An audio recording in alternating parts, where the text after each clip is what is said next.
I'm Janet Lane Green, and I'm here to talk about Barbara, the phenomena. I was introduced to Barbara's classes up here in Toronto a couple of years ago by a friend of mine who was a photographer. And we were both lost. We were both mature women, had very successful careers, but I was at the point of giving up my acting career. I just felt like I wasn't using my God-given gifts. Didn't know how to put myself out there anymore. So this friend suggested going to a workshop that Barbara was having called Finding Your Competitive Edge. And at that workshop, everyone feeds you information about what they get from you.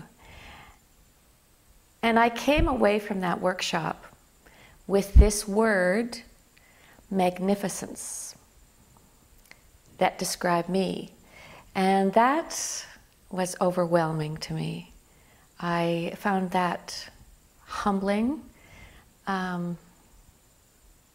energizing. The bar was lifted for me, and I was really re-looking at who I was. If others saw me that way and I didn't see myself that way, I thought, well, you know, if others get it, I better get myself. So time went on, and Barbara was back in town, and I went back to do a master's class.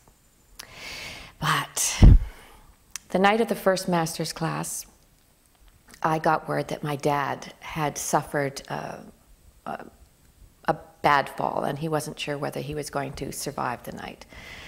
And I was also had this huge audition the next morning for the lead in a series called She's the Mayor. And it was for a much older woman than I am. So I went, oh, well, I'm not right for the part. At the same time, I was supposed to start filming this little film that a friend of mine was producing, all within one day.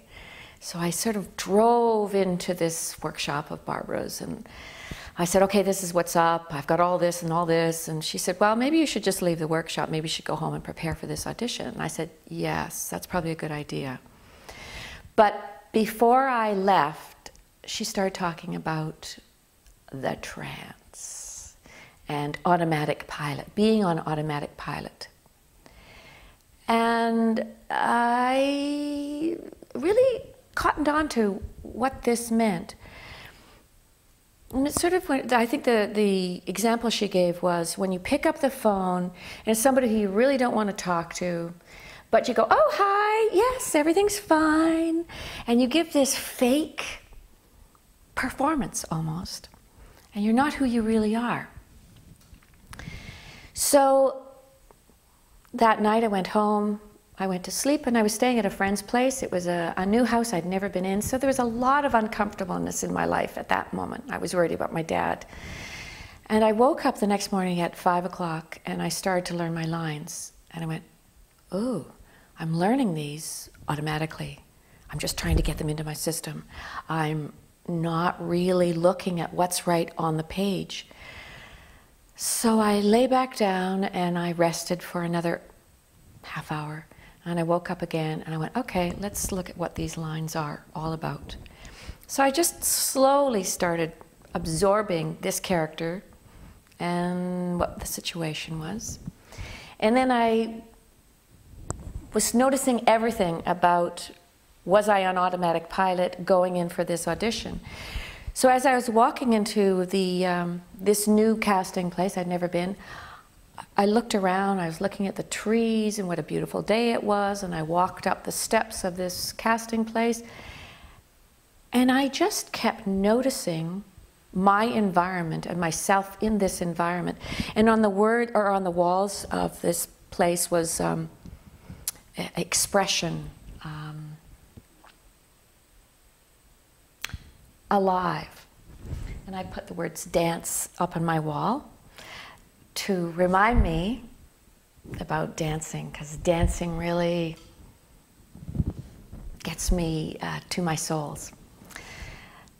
So I was just noticing that I was very alive, and I had no idea who was going to be in the room. But I walked into the room and I was very joyful.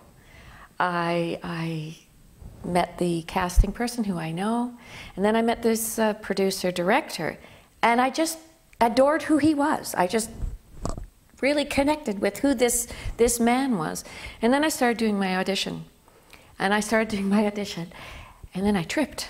I fell off my shoes, and I started laughing.